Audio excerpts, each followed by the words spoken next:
چیل جی، میں تو آپ کا پکا دوست ہوں، آپ مجھے ہی مار رہے ہو۔ ایک بہت ہی خوبصورت اور گھنا جنگل تھا جہاں تمام پکشی مل کر اور محبت سے رہتے تھے۔ تمام پکشی ساتھ ہی بھوجن ڈھونڈنے جاتے تھے۔ پھر اس جنگل کو کسی کی نظر لگ گئی اور ایک ظالم چیل وہاں آ کر رہنے لگا۔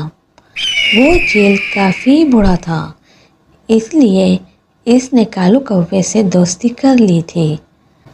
چیل جی، مجھے آپ سے دوستی کر کے بہت اچھا لگ رہا ہے۔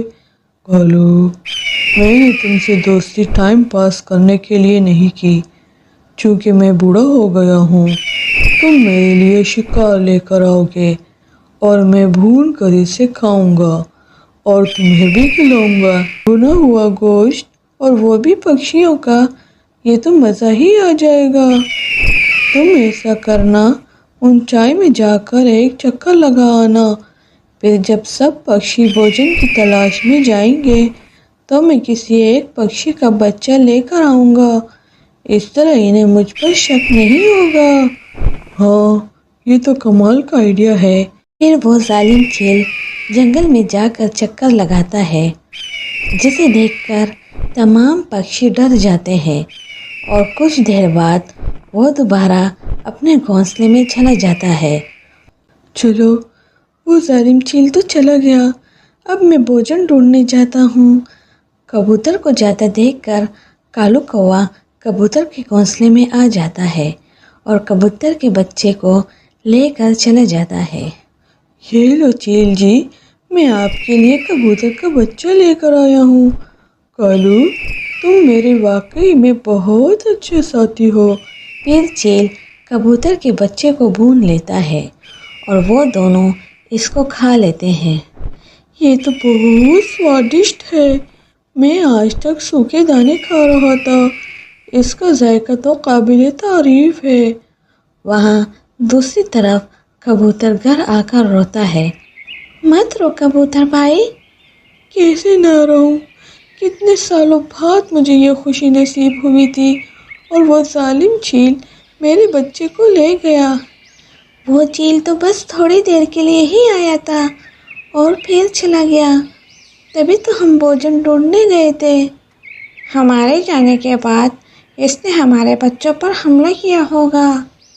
اگلے دن تمام پکشی دوبارہ بھوجن ڈھونڈنے جاتے ہیں تو کالو کوا ایک اور پکشی کا بچہ لے کر چلا جاتا ہے۔ کالو، اگر ہماری دوستی ایسی ہی رہی تو ہم دونوں کافی طاقتور ہو جائیں گے اور پورے جنگل پر ہمارا راج ہوگا۔ پھر چیل اور کالو